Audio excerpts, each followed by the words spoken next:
Bismillahirrahmanirrahim. Assalamu alaikum wa rahmatullahi wa barakatuh. Amanya nedobozi nze IBRAH Mukasa. Nkwanirizaako omulungi atulaba. Happy New Year, happy 2021. Yona gyosinzira okubanga otulaba nkukulisa omwaka omukadde ne nkugamba nti twaniriza omupya in one way or the other. Abafuna ebizibu muguwedde tusabe Katonda era tubeere nga tumusaba atulungamye. Ate nga balina ebirungi bye mwafuna muguwedde tukyebalize Allah yatonda eggulu n'ensi. Nkugamba ekintu kiri kimu nti oli ku extra digest mugoba nsonga. Once again, assalamu alaikum wa rahmatullahi wa barakatuh. Nkugamba yona gyosinzira okubanga otulaba nti nze IBRAH Mukasa era nga tuli ku extra digest mugoba nsonga. Akadde kano wotulabira tusazeewo tukole great survey nga embeera eri mu ggwanga Uganda. Bannayuganda bali innovative, they are creative in one way or the other. Era nga waliwo kagezi munyo abalina obwongo obubeesera all time, day in day out. Tuzze tutunulire enzimba empya. Enzimba eno waliwo local name gye baalitaddeko emanyiddwa nga Kyuma, naye nga enzimba eno ya hollow sections bakozesa ebyuma bya steel bye babeera nga bazimbisa n'obeera nga olimitinga expense. Wabula nga olwaleero ku construction eno tusazeewo tukole survey nga tutambula ne company emanyiddwa nga Junisco Contractors and Great Finishers. Betulina olunaku lwaleero nga bano bagenda kuba batuyisa mu nzimba empya. Muganda wange akuba ekyeyo oba mwannyinange omulungi akuba ekyeyo across Middle East, US, UK, South Africa nga kotadde North ne South America. Nkugamba nti osobola okusinziira eyo ne wettanira enzimba eno osevinga nnyo ate buli kimu nekibeera nga kitambula bulungi nnyo. Ndine ba engineer wana ab'enjawulo abagenda okuba nga batuyisaako mu nzimba eno. Tujja kutunuulira the do's and don'ts, tujja kutunuulira advantages and disadvantages of such a construction. Wabula nga survey yaffe tugikoledde wano ku Masaka Road mu bitundu by'Emaya wetuli ne kampani ya Junisco Contractors and Great Finishers. Betulina bonna lwaleero. Kansooke mbasabe batubuuzeeko then tutandikiraawo. Nkulamusiza taata. Nsanyiza okusanga sebo. Amina taata. Amanya nze IBRAH Mukasa. Sebo agange nze Kimbo Richard. Kimbo Richard twesimye okulaba ku extra digest mugoba nsonga. Okolanga ani wano? Sebo nkolanga site engineer wano. Site engineer. Yes. Tweyanza nnyo. Ono si mpya. Omwami ono be baddukanya system ya biodigester, septic tanks ez'omulembe. I know people muzettanidde nnyo nnyo still era mwongere okuzettanira. You can call me, you can write to me, osobola okutuwandikira email ng'oyagala tubakutuuseko. But this time round tetuli ku ekyo ekya biodigester, tuli ku nzimba empya. Engineer, nsaba obuuze kuba tulaba obayanjulire n'amannya. Abatulaba nate nsanyusa okuddamu ate okubeera nammwe ku mulundi guno. Amanya nga bulijjo Ssekabira Faruk, engineer wammwe. Mu Junisco Contractors and Great Finishers, IBRAH. Abantu twabagamba nti tufa nnyo ku kintu muna Uganda oba omuntu yenna munnabyankulaakulana oba asinga okekkerereza. Tuli okubaleetera biodigesters nga tukulaga nti oguze poloti yo ntono ate eri mu kafo kafunda. So tojja kutaataagana na toyi ogenda gikola with the biodigester ekole ebbanga lyonna eberenge okusavinga nga toyina buzibu. Kakati ku Burundi guno tuzze tubalage ekyuma kino oba tuyite holy sections and I-beams nti butya omuntu bw'osobola okukekkereza ng'ozimbisizza enkola eno ate n'obeera nga osigadde ofunye ekirooto kye ekya Kalina. Tiruli omuntu abadde ajja kukozesa ebitundu 10 ku buli 10 ng'ozimba enkola eri enkadde eya bulijjo ey'okuzimba Kalina. Naye wano tugenda kekkereza ebitundu 30 ku buli 10. That is very good. Nti obadde ogenda kufulumya akakadde ogenda kukozesa emitwalo 7. Abadde agenda okukozesa obukadde 10 agenda kukozesa obukadde meka 7. Kwegamba abeere nga ayongedde okukola ki okuba nga anyiganyigamu. So gwe mulama gwe tuliko olunaku. Alright, IBRAH Mukasa gemanya gange tuline engineer Faruk Ssekabira ne mwami Kimbo Richard. Ne mwami Kimbo Richard ntumiddeko koja Kimbo. It's by the way. So yona gyosinzira okubanga otulaba katuwumulemuko tukole ku bulango bw'abakama baffe tukole ku ssente tubeere nga tukomawo tukyagendera ddala mu maaso tutunuulira enzimba empya ey'ebyuma abantu abasinga ebwereyo bwe mugiyita enzimba y'okuzimbisa ebyuma n'okekkereza ku luuyi lw'amataffaali n'okekkereza ku luuyi lw'emitayimbwa n'okekkereza n'ebigwa mu kkoweryo katukole ku bulango tukomewo tovaawo. Extra Digest mugoba nsonga ekutusibwako kampani ya Montreal Holdings Uganda Limited abasangibwa ku luguudo lwa Bombo Road ku kizimbe ekimanyiddwa nga Bud House okuliraana oba opposite YMCA ewandegeawo nga bano bakafulu mu kugula n'okutunda ettaka mu kukulaakulanya estates ate nga bakuyambako okukuba plans ennyumba ez'ebika eby'enjawulo. Aba Montreal Holdings nga bano basangibwa ku Bombo Road ekizimbe Bud House omwaliro ogwokubiri bettanire ate nga gwe muganda wange oba munywanyi wange ayina obuzibu mu byokwerinda nkugamba nti omusirikale oba omukuumi alabisa amaaso tamala weetaaga okuba ne CCTV cameras. Abagenda okukolera omulimu gw'okuwanikirayo CCTV cameras ye Contractor Solutions Limited abasangibwa ekatwe awo ku Sapoba building nga bano bagenda kuwanikirayo CCTV cameras, bagenda kukolera alarm, bagenda kuwanikirayo solar, bagenda kuterayo locksmith ate nga kwotadde n'okukolera installation ya CCTV cameras ozikonfiguringa nokola maintenance gwe yaziteeka yedda. Bano basuubuza n'okutuusa emwemu okuva wali mu bitundu by'e London. Omusuubuzi awangalire Uganda n'awangalire China nkugamba nti kampani emu egenda okunaazaako ennaku bagiyise Sun Cargo Shipping Company nga bano bagenda kusaabaliza emaali okuva e China paka Mombasa mu nnaku 18 zokka. Ate nga gwe omusuubuzi ateteganyizibwa olw'essente nga zibulako ez'okusuubula aba Sun Cargo mwana wattu bakuyamba okujjulirizaawo essente n'osuubula ekyo ky'oyagala okusuubula okireete katale kitambule bulungi bw'okituusa n'obaddizaawo essente. Ate naawe ayagala okusuubula nga ky'oyagala okusuubula okimanyi naye tomanyi wekisangibwa mu China mwana wattu Sun Cargo Shipping Company bajja kuvuga butereevu mu China mwonna osuubule ky'oyagala okusuubula ate bamale bakikusaabalize okuva e China paka Mombasa ate okuva e Mombasa bakikuvugire paka mu warehouse ez'enjawulo mu Kampala mu ggwanga Uganda. Sun Cargo Shipping Company ku lw'abasuubuzi n'ensuubula ennungi beekwate.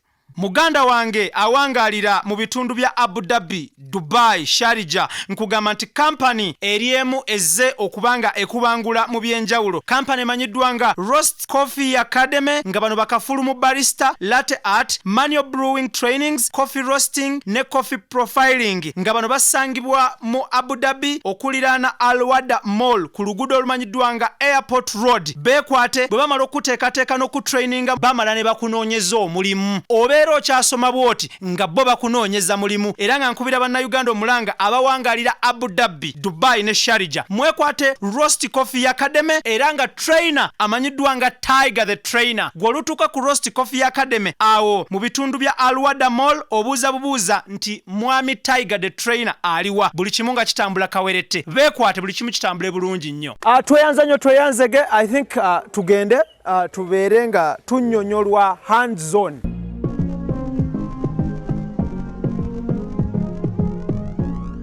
Tutandikira wa Engineer Farouk from where to where? Kakati ndoza tujja kutandikira wano era abantu we balaba. Yeah. Kubanga twagadde tutandike ennyumba eno nga tetunagikuba plaster. Yeah. Nti ennyumba webanga tena kuba plaster ngeno.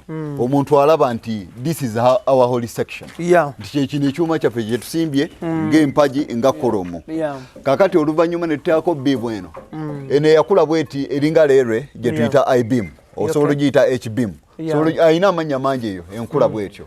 So kwegamba mu mbeera eyo kye tugenda okubeera nga tutunulira. Katutandikire wano Richard tandikira awo tulabe.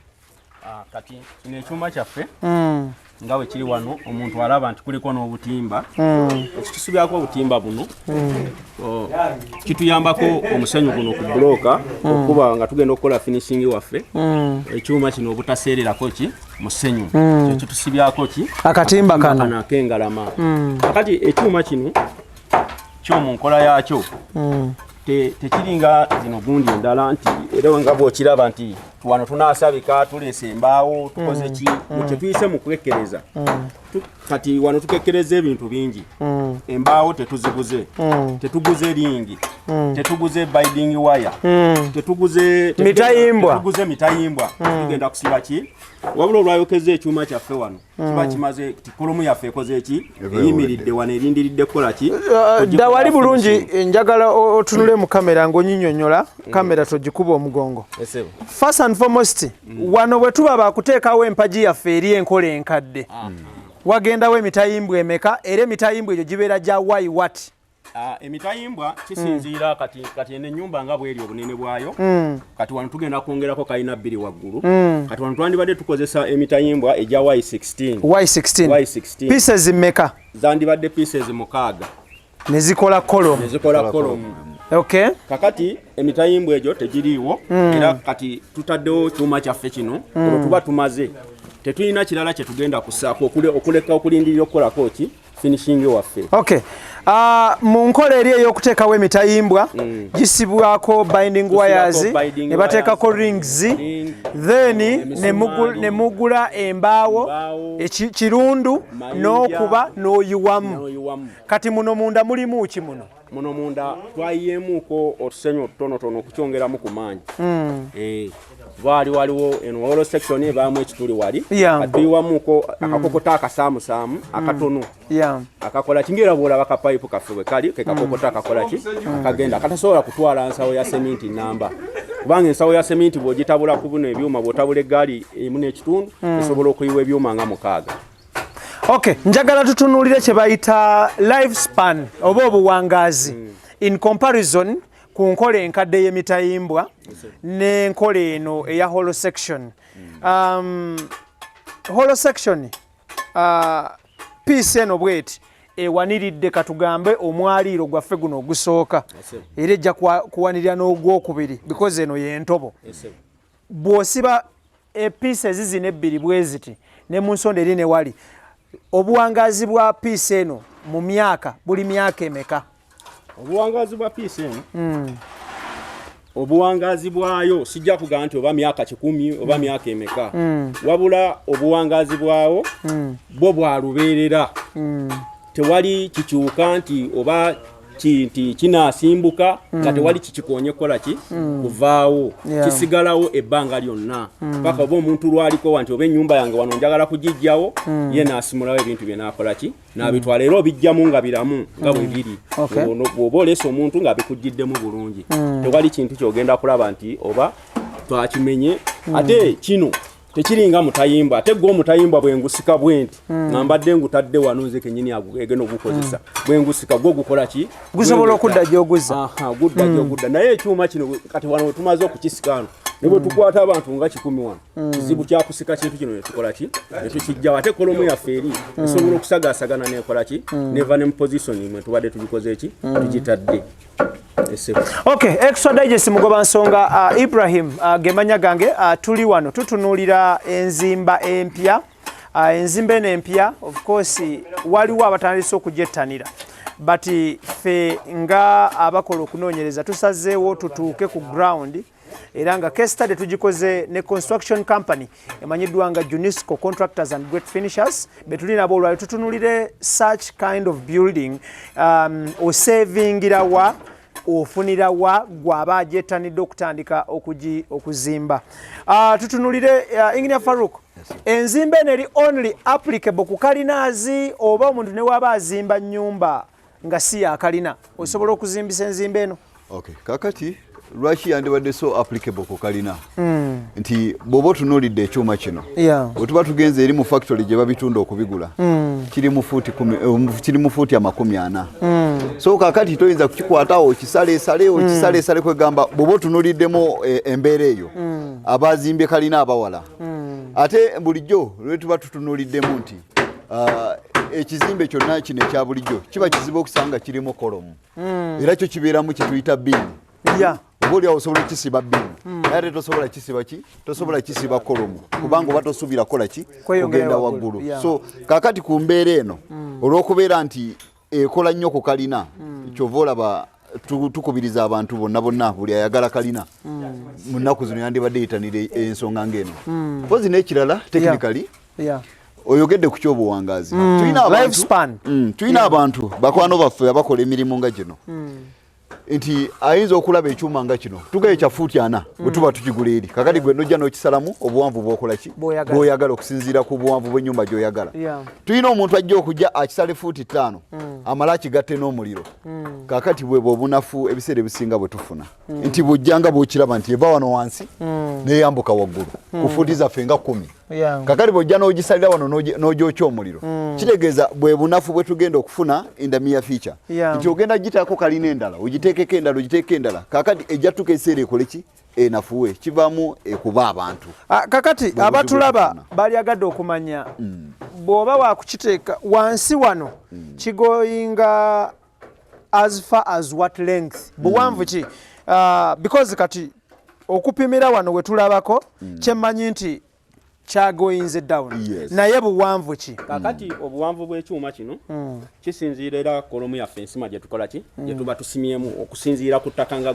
bwe tuba tulikoze eki bwe tuba tulisiŋŋaanye wansi bwe kiba nga kitusindise gwe tuyita omusingi nga muwanvu guweza fuuti 5 era ekyuma ekyo wansi tusala tupima fuuti eze5 okuva ku basiketi yaffe kwe kitudde ne tumanya nti fuuti 5 za musingi kati bwe tupima ezo fuuti 5 ne tumanya nti waggulu ennyumba twagala ya fuuti meka katugeze ng'omulyango guba gwa fuuti 8 oguli standard ne tusala fuuti zaffe meka 8 n'ekitundu kuba n'ekitundu kiri kirina okuyitamu waggulu wekigenda okukola ki okuyungibwa ibeam eri weekola ki cross beam eri weekola ki weetuula kati kino ekyuma tekiba lwaki size eri tukisalamu emirundi 2 mu fuuti 4 tukisalamu nekisigala kya fuuti emeka 20 kati ku fuuti ezina 20 eziva wansi mu musingi oyinza okwekanga nga tugyeko bujja fuuti nga 5 oba 6 kisinziira ku buwanvu bw'omusingi guli gwe tukoze eki gwe tuzimbye mukyo obutakijja mu makkati kukiyunga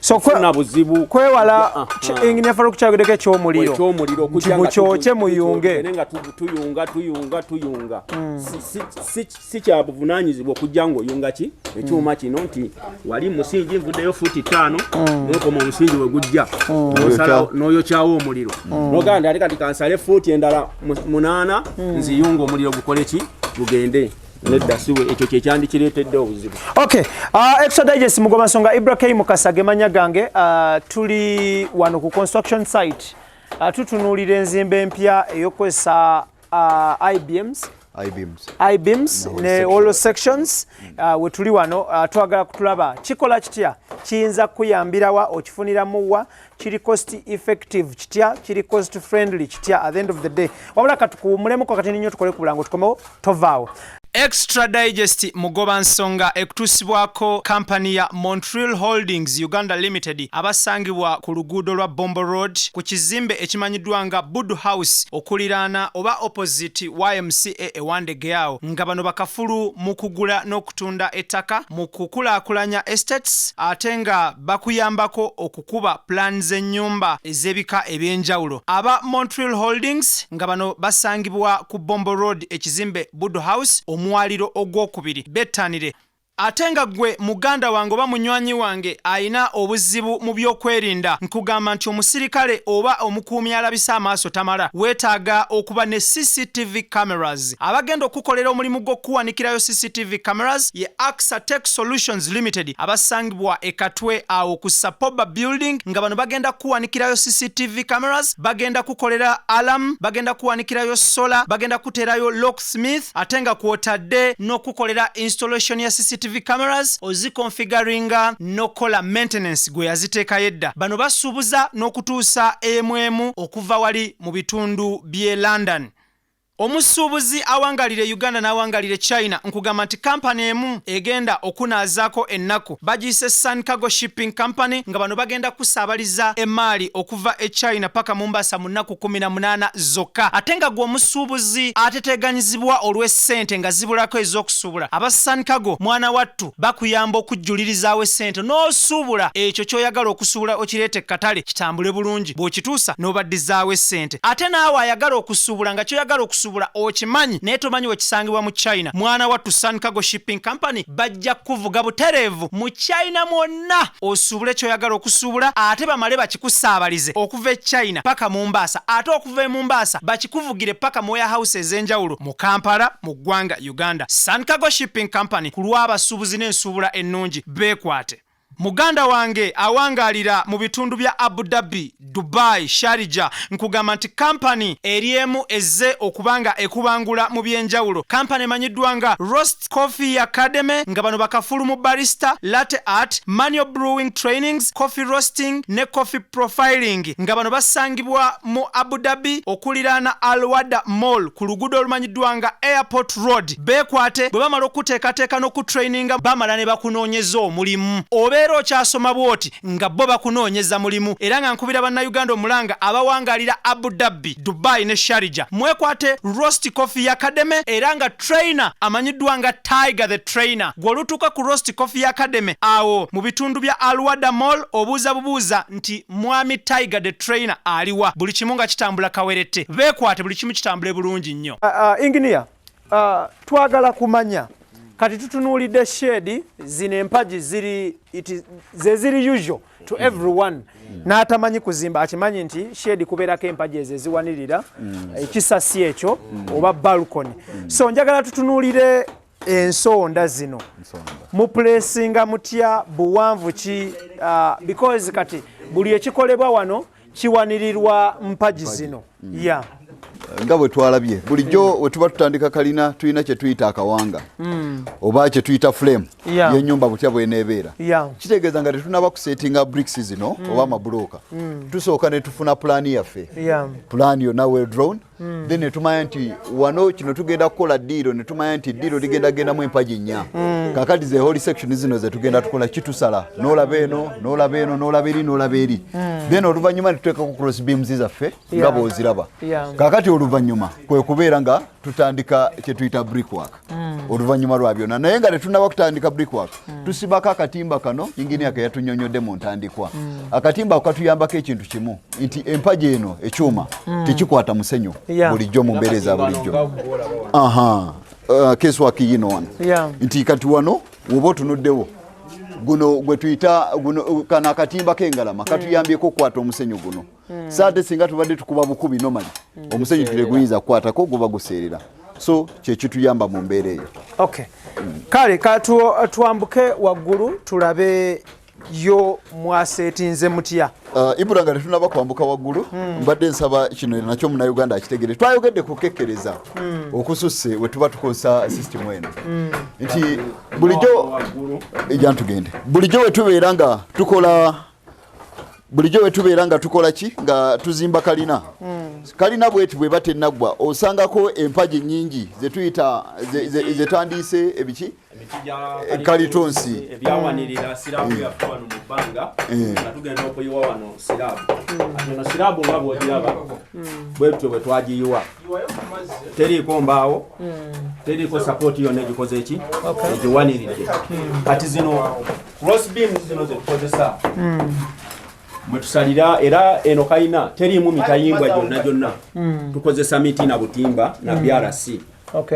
Kakati wano eno frame nga bw'ogiraba erimu miti kati wano ogiraba nti kano ke katimba akafa aka bulijjo ku nyumba zino ak'engalama. Akatimba ako tukakuba omulundi gumu nga tetunaba na kuyiwa sirabu eri eya waggulu. Emiti egyo ogiraba giri 4 by 4 tusobola n'okusala egiri 5 by 5. Omuntu gyayita pano yandibadde pano gye twandikozesa. So kitegeeza musibisa pano. Tusibisa panos. Okay. Zezikolanga ndaba ono paini kyateeka nti omuntu alina kusibisa paini. Emiti si kyateeka emiti mingi egyenjawulo kasosingano omuti omukulu obulungi gwe gwosobola okusalamu gino emiti nga tokozeseza kifabakazi nga tokozeseza gino emiti minafuna kifabakazi gwe guliwa mulimu ebiti bino ebijja ne bibula oba nefene ati nefene tosobola muleeta muteeka abaana bano kifabakazi kiri awo nakyo kiti kibeeramu mu nnimiro n'ogusanga nga gwakula n'ogakangusale oba oluwawu n'oga nti kangusale ntwale ku nyumba.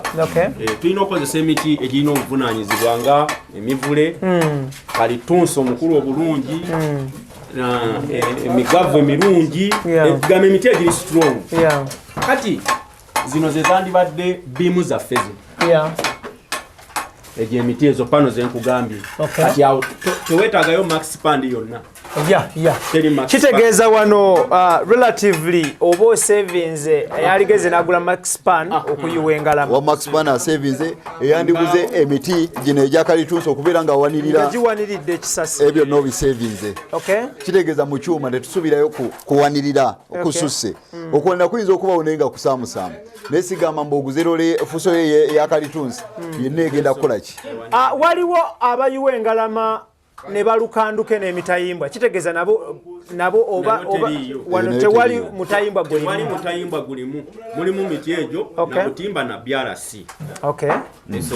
Okay, kale tuambuke waggulu tulabe.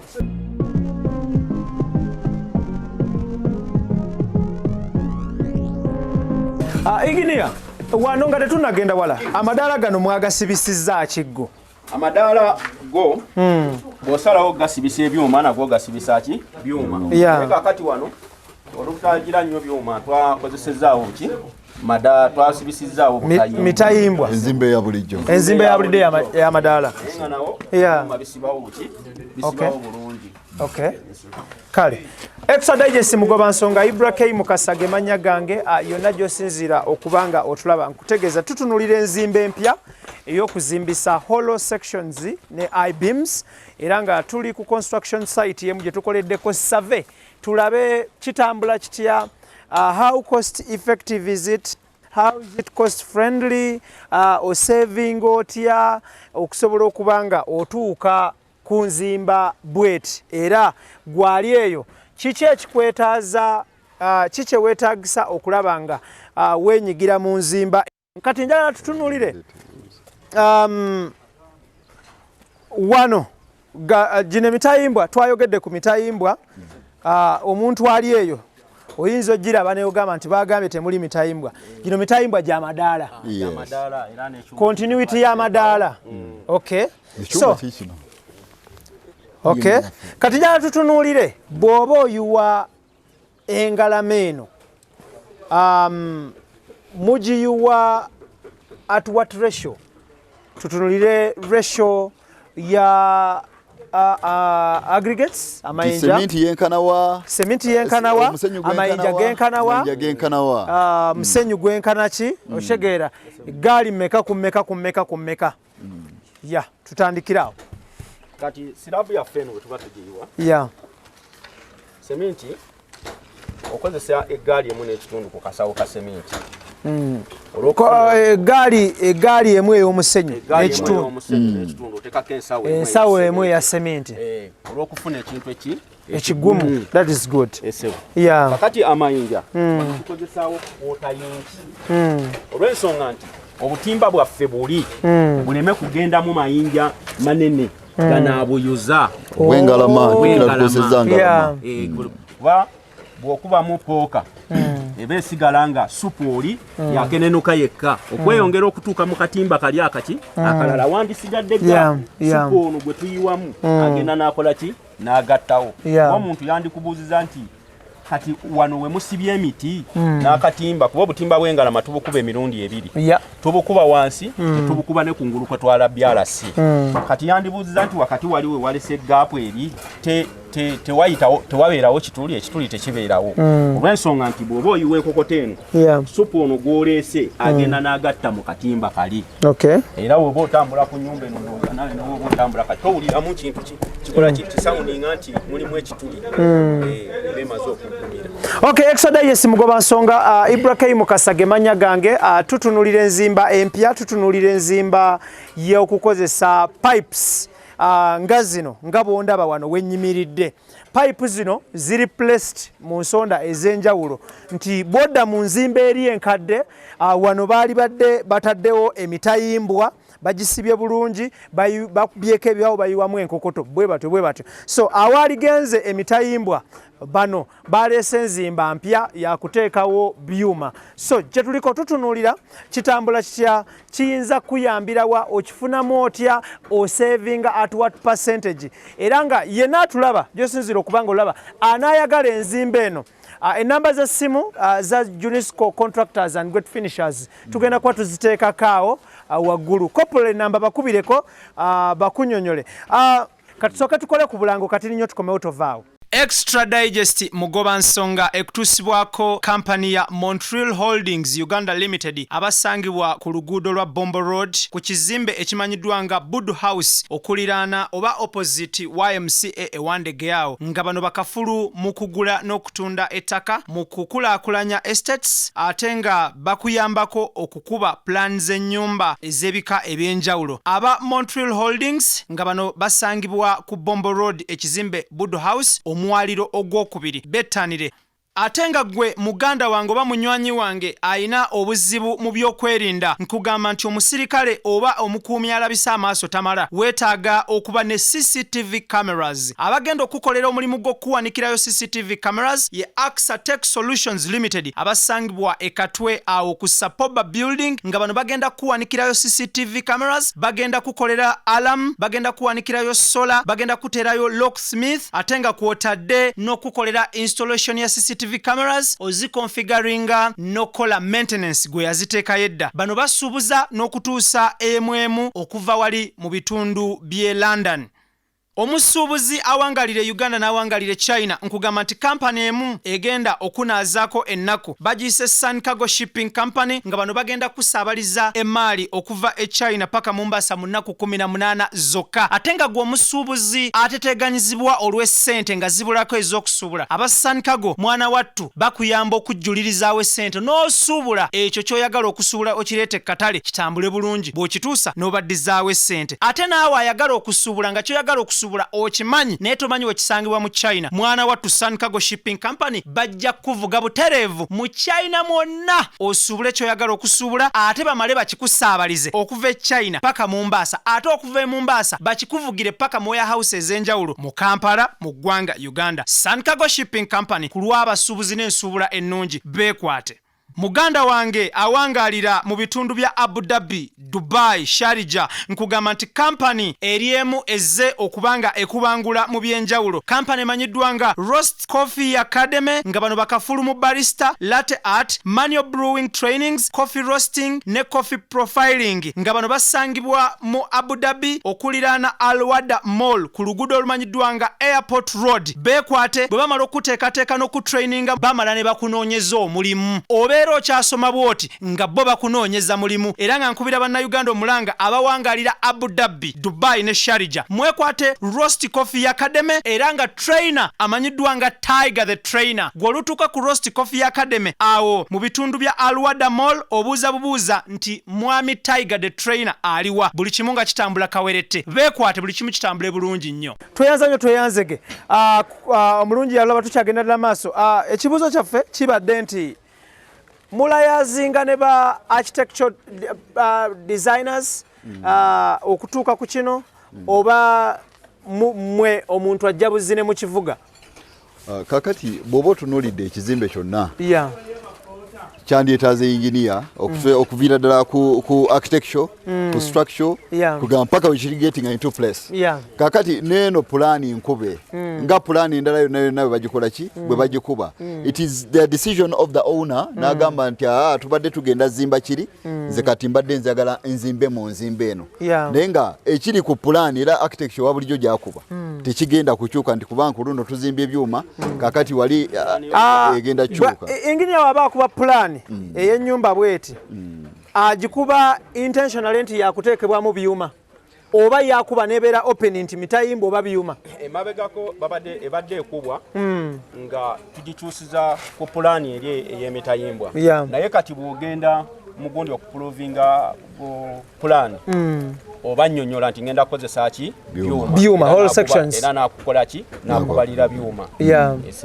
Okay, tweyanzege njagala tutunuulire kati wansi eri Engineer Farouk twatuuseeyo nga yo mwagatta dda n'amataffaali.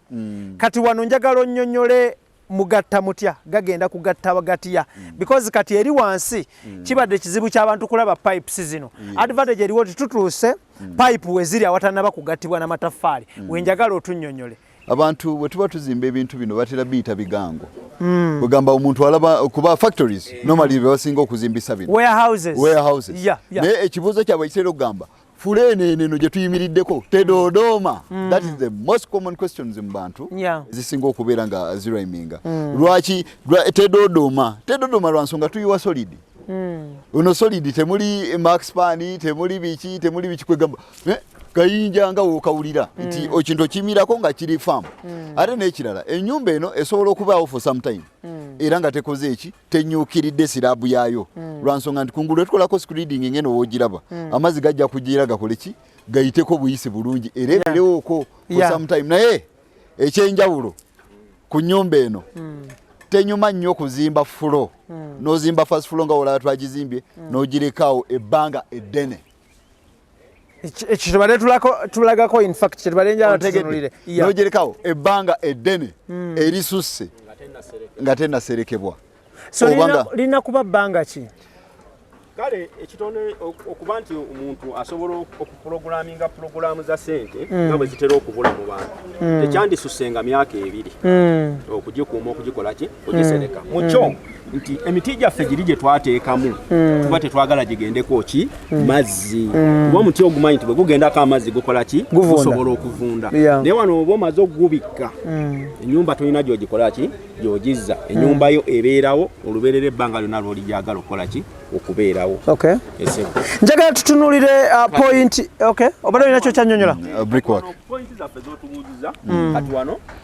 eno eri eno gy'olaba kati ebisenge bitambulira kuno ku mabbali kuno bwe kuti bali ligenda kubeera nga ddiiro eno ddiiro kati wano bulooka etandikira wano n'egenda n'ekwata kuliwa kuli ekisenge kyonna kati eri egenda kusigala nga sinki nga sinzimbe kati buno obutono bwolaba buno kati wano bwe tugenda osala eddiiro partitions yaki ya kisenge kino ekikola ki ekidde eno ngera ano plan we tunaba tuzikoze eki tusazeemu ekyeminti osanze tetuli mu kuzimbako nti eno waggulu so kitegeeza kati wano mataffaali ge gabulayo kugatta bricks pozi n'okwongerako okukola omuzino zibeere nga zitambula waggulu okutuuka ku levels zetukola ki zetwetaaga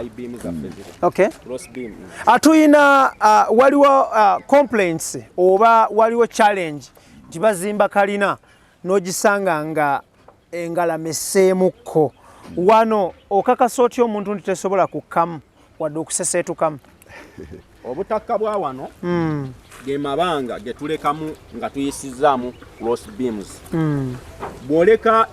bwoleka paani ennene wakati cross beam omuti okuva eri okujja okwata muno gundi gy'oba oleseewo yereeta obuzibu kakati olina okubala n'obala nti eddiiro giri fuuti 10 n'omanya n'ogabanya bulungi mu fuuti ezo 10 nga emiti gy'otaddemu tegisobola kukola ki kukka kati partitions engeri gy'osalamu yereeta obuzibu bwaki bw'okussa ekintu kino naye oba ogisaze bulungi byuma n'obibala bulungi ebigendawo emiti gisigalawo bulungi ngera bw'olabe wali wansi bansuubira tolabyemu ki kintu kyonna kyakka bw'oba ozimba enzimba eno bweti abatulaba bali agadde okumanya mwami Kimbowa enzimba eno bweti kalina mu time frame y'okugizimba upon completion ebbanga likamuko compared ku nzimba eri oba ebbanga lisigala lyerimu time ya construction ebbanga likamu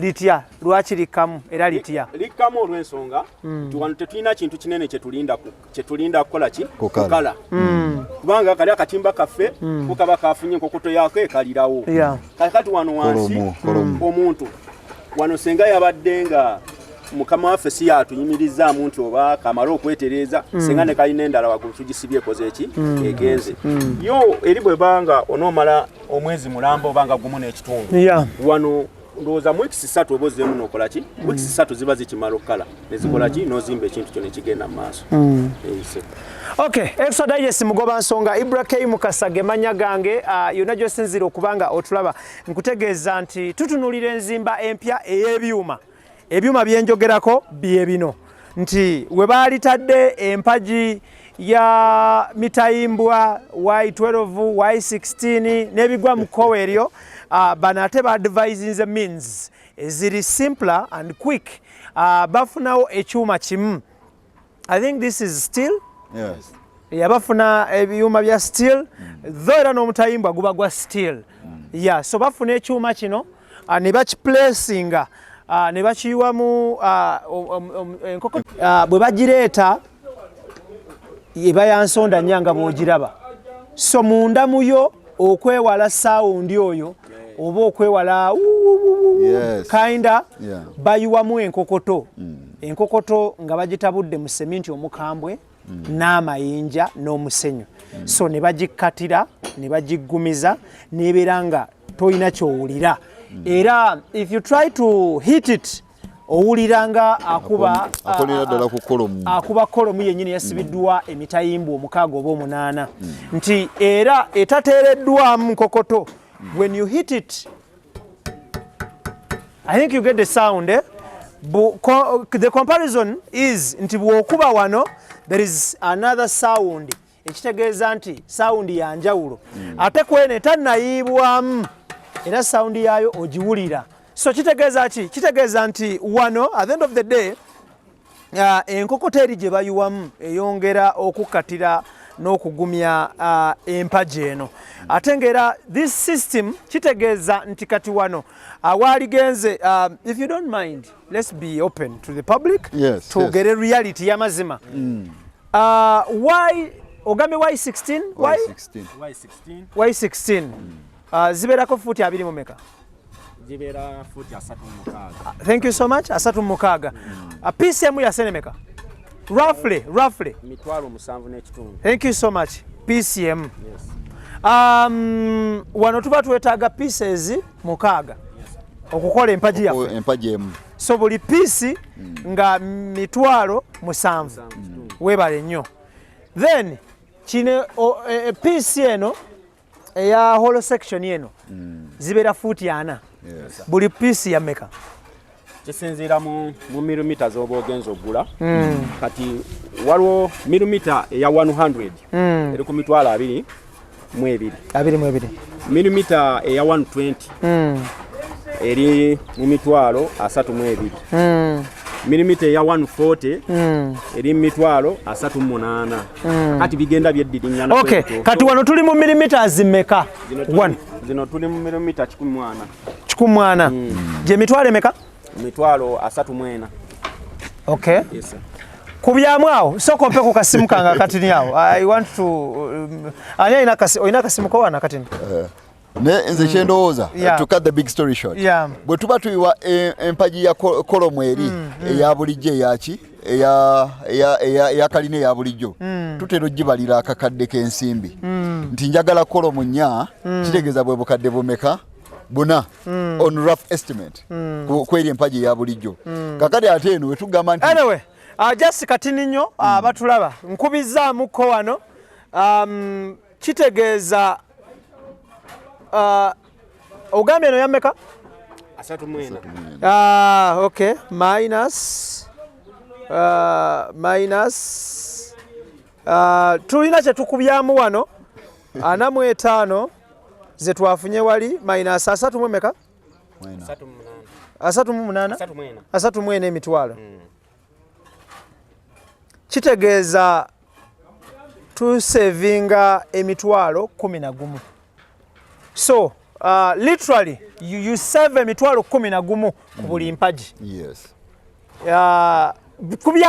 Kubyamu price y'emitayimbwa evaalinga okusinziira ku kyalo gy'owangalira n'okusinziira ku company. Roofing n'abalala buli omu ina mu Uganda batisi bw'okugula mu ate n'ekirala oguze omutayimbwa naye si gwe gumala. Tuyina ringi, tuyina binding wire. Jasi njagala kusigira abantu kifaananyi nti bw'omala ogula omutayimbwa ogwo ojja kugula kirundu anasiba box. Ate wano tuyina kirundu. Roza mwepaji ajira ya ibirira. Teriko ojja kugula kirundu anasiba box, ojja kugula binding wires, ojja kugula rings. Osobola okukola holo gundi eyo nga. Anyway, we are just comparing. Osobola okubanga ofuna notes okubyemu olabe. Waliwo ekirala ky'obadde obuuzaako IBRAH about the time. Kakati if the time frame bulijjo ekintu gye kikomoka ndalirira ze ssente. Nti time is money. Time is money. Lero tujja kujja omwana gye okwokya empagi eno. Bwana okwokya akawanga konna tuyinza omugamba kale mu weeks nga 2 ojja kuba omaze okwokya akawanga. Etayinza kuba nsonga nti mu weeks 2 omuntu ajja genda iwe kolomu zaki za Kalina eno nanga which is impossible. Nejjukira n'omwana agenda okuweereza omusenyu gw'ogenda ogiwa naye muki musasule. That is time gye twogerako nti empagi emu ebbanga ly'ogenda ogimalako agenda ogiruka agenda ogisiba agenda okuba box zonna ki ssente.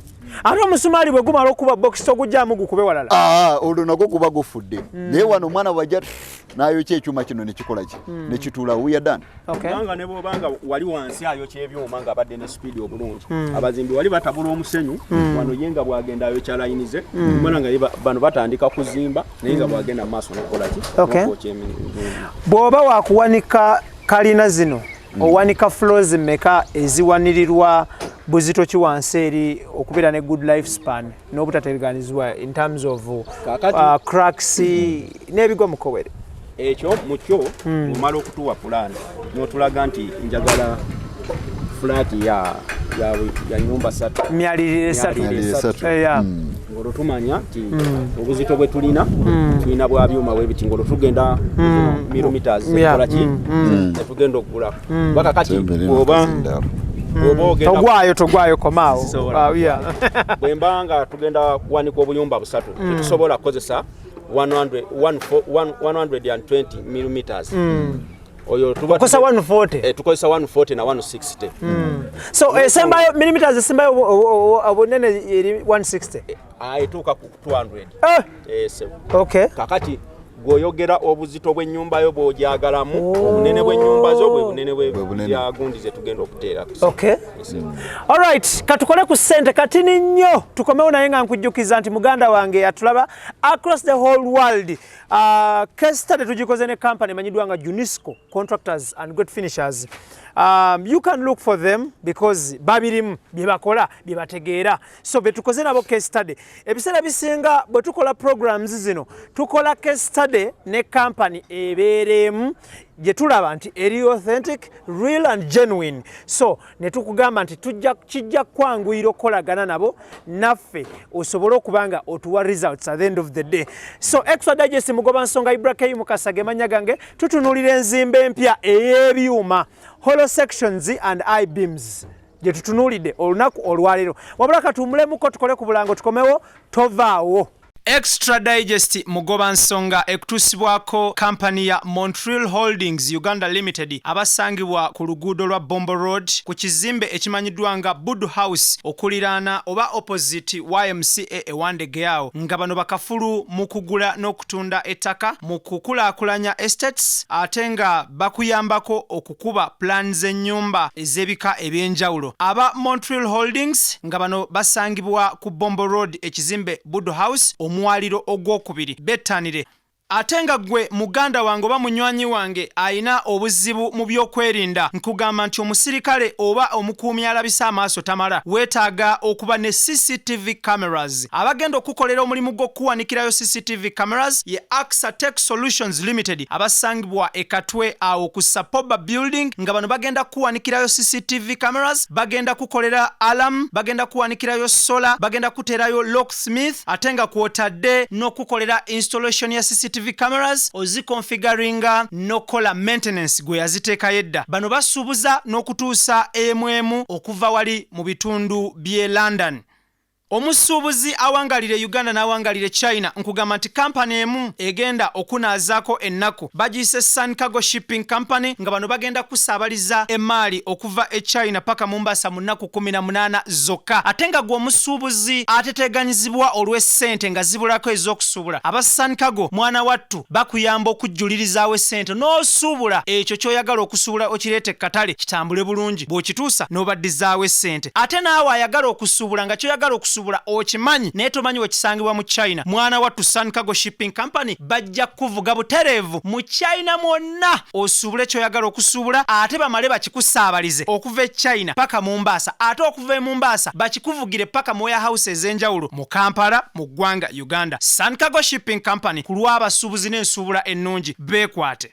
Muganda wange awangalira mu bitundu bya Abu Dhabi, Dubai, Sharjah nkugamba nti company eriemu ezze okubanga ekubangula mu byenjawulo. Company emanyiddwa nga Roast Coffee Academy nga bano bakafulu mu barista, latte art, manual brewing trainings, coffee roasting ne coffee profiling nga bano basangibwa mu Abu Dhabi okuliraana Al Wada Mall ku luguudo olumanyiddwa nga Airport Road. Beekwate bwe bamala okuteekateeka n'okutraininga bamala ne bakunoonyeza omulimu. Obeera okyasoma bwoti nga bo bakunoonyeza mulimu era nga nkubira bannayuganda omulanga abawangalira Abu Dhabi, Dubai ne Sharjah. Mwekwate Roast Coffee Academy era nga trainer amanyiddwa nga Tiger the Trainer. Gw'olutuuka ku Roast Coffee Academy awo mu bitundu bya Al Wada Mall obuuza bubuuza nti mwami Tiger the Trainer aliwa. Buli kimu nga kitambula kawerete. Beekwate buli kimu kitambule bulungi nnyo. Okay, tutuuse ku nkomerero ya program yaffe. Njagala kukulisaayo mu bulango obwo. Bulango yensonga lwaki tutambula okujja as far as gye tuzze. So batuteekamu ssente tukola productions ennungi, good editing, good sound, and okunoonya ebyo ebibongerako. Waliwo omuntu okola program neogiraba neggwako nga talina kyekwongeddeko at the end of the day. So tuli ne ba Junisco contractors and great finishers. Yes. Bano bavunanyizibwa ku nzimba ennungi n'okuyooyoota bye biba bizimbiddwa. That is the word, great finishers. So lastly nga tuwunzika Engineer Farouk, nina plan yange njirina mu bwongo because ebiseera ebisinga plan z'amayumba g'abantu zibeera mu bwongo bwabwe before being drawn into reality. Ochegera into something visible or tangible.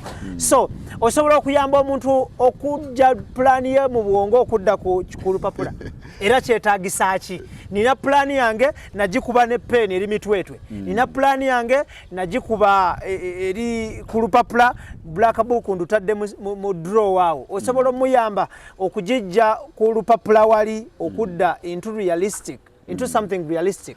Okay. Kakati ekyokumuntu okubeera ne pulani mutwe. Yeah. Najja n'agingamba. Kyetukola bulijjo. Nti omuntu akeera ku nkya nga pulani y'embutufu eri ku mutwe. Njagala kalina ya myaliriro ebiri eriko ennyumba bbiri kisenge na ddiiro kyalina mu bwongo. Era bw'akyogera mbutufu n'akyogera nga tukiteeka ku lupapula kye tuyita pulani. Kitegeeza nti tuba tugenze mu kukola ki? Mu kuba pulani. Tuvudde ku nsonga egamba nti mbaliraamu. Kuba waliwo omuntu agamba akyogera obwogezi nga tayagala pulani nti njagala kino wabula njagala ombaliremu kalina ya myaliriro ebiri. Nfunire ekifaananyi ssente mmeka? Naye nyongera okulungamya abantu abali eyo bannange. Bonna obwo buba budde. Nti bwokera ku nkya n'ombazisa kalina eya myaliriro ebiri. N'oŋŋamba nti ssebo bweti mbaliraamu. So ekyamazima tugenda kugamba ekintu kimu bwe tuba tugambye nti baako akantu k'oleeta akasente akatonotono tukubaliremu. Lwaki? It takes time okukibala. Sina kindi nze sigenda kibalira mutwe nga gwakiŋambye obugambi. Nze nanofuna ka sketch plan akatonotono nkikube ndyoke nkikole ki? Nkibale. Kitegeeza bonna budde. Tulina abantu abazze batulumba mu mbeera eyo n'agamba nti mbaliramu. Ekituufu olumu n'omukalubiriramu n'omugamba sijja kusobola kikola naye lwa nsonga nti budde. So you want to mean someone should pay for time. Service y'omuntu omukubira plan mugi offering at a certain fee. That is very good. Then no muntu ayagala mubaliramu. We have people you already bamukubira da plan. Mukolezika quotation yagende nako. Agende nako. Kakati musobola kamukolera omuntu. Musobola kakola ddala. Ne bade mumuzimbire. Ne tubale tumuzimbire but on some extra ka cost akatonotono oluvanyuma lw'okukkaanya naki naye. Kubanga tulina omuntu agamba mbaliramu IBRAH n'omubalira. Naje wa engineer Richard mbaliramu Faruku mbaliramu n'abeera nazo zonna ki getting them for free aratinga alabashi Ndemuzi twalawa. So kinyuma nnyo nti bw'obaddemu essente z'entonotono kijja kuluma ogambe Faruku yambaliramu kandabe kino Faruku kyagira oba kye kinaaba final. At least weesiga omuntu, be honest with someone, okwegamba ogambe ono yajja okukola ki yajja okikola then nkubaliremu osobola okubeera ng'ofunamu in the near future. Okay. Then akatalekeka kalina omuntu bw'aba ayagala muzimbira kalina asobola okujja gye muli from grass ayina bubeezi ssente ze ayagala kuzimba kalina naye nettaka tannaligula muyingira mu kintu ekyo ne mutandika okuvugira omuntu nti oba omuntu bw'aba n'ettaka lye musobola okugendayo ku ttaka ne mutunuulira ettaka ne mugamba nti lino ettaka kalina tejja kugendawo weetagawo nnyumba ya mwamba oba mubikola ebyo ye era by the way kinyuma nnyo okusooka okuvisitinga ground site survey kubanga otuuka ku ttaka ng'omutuufu omuntu tali ku flatland naye bwe yagamba mbaliraamu gwe n'obala nga tobaze grading okitegeera saate nga iryetaaga okubeera ng'olikola ki ate bwe munyubiriza bya grading aga muli babbi tetulwaki tewaŋŋamba ku luli n'ekirala ennyumba yonna okuva wansi wali omuntu ayinza okibalabalamu nga wulira ya bbeeyi nnyo kituufu eba ya bbeeyi naye obuzito bw'ennyumba bwonna buli wansi wali ku ttaka kubanga wemba sikubalidde grading nenkubalira ekintu ekirinomo kakati ogenda okutuuka n'oyita ingini omulala agenda okusitula omusingi gwo nga guli mu fuuti 5 waggulu kubanga nze no saakibala ogenda okulanga gwali amatiriyo ogenda okulanga oli sente zakoze enki nyingi so kyova olaba tukubiriza nnyo abantu bettanira ekye tuyita site survey bwe tuga nti munereeta yakasente akatonotono aka transport okaleeta ne tugenda surveying omulimu n'ofuna quality okusinga okufuna ekintu jumula. Lastly nga tuwunzika musangibwawa aba Junisco Contractors and Great Finishers musangibwawa nina abantu bange abakyayagala okubasimira septic tanks okubakolera biodigester bakyaliyo bangi nnyo mukikola mu as well plus this kind of construction musangibwawa obasobere ne namba esimu of course namba esimu tugiteekakaawo yeyaabo bakubira ne ku WhatsApp kweri but musangibwawa osomene namba yesimu office zaffe tezikyuka tuli Kololo oluguudo baluyita Prince Charles Drive Road ploti 45 okuliraana bannamateeka ba Crane Advocates kakati ewe tuvaayo tusangibwa ne Nalukolongo wano ku kizimbe ky'amakanga level ya 2 otuuka wonna oba otuyina oba osobola otukubira ku namba eno era eri ku WhatsApp 0705 558 0M 0705 558 oba osobola otunoonya ku website www.juniscocontractors.com. So tuyina ne Facebook page. Yeah, Facebook. Era nayo Junisco Contractors. Junisco as in spelling? Junisco eri Junisco. Junisco. Junisco Contractors and Great Finishers. Kati lastly akatalekeka tuli mu mwaka mpya normally service providers they tend to give discount very moderate to people out there as a service provider oli mu construction ya hollow sections and I-beams ate ng'oli ne mu construction ya biodigesters bakasitoma abo abalungi mu mwaka guno mupya 2021 aba septic tanks biodigesters abatannaba kuzisima abaagala okujja ozisima obatereddewo ekyenjawulo ekinakufuula ow'enjawulo okubakola omulimu gw'okola at least bafaani bange abanda banange bagambe nti twamulaba kuli ate ne tufuniramu awo because oba okoleddewo ekyenjawulo omwaka guno mupya kulwa extra digest mugoba nsonga ate ne kulwa okubeera nti bakasitoma kyamazima batuwagidde tubeebaza thank you for that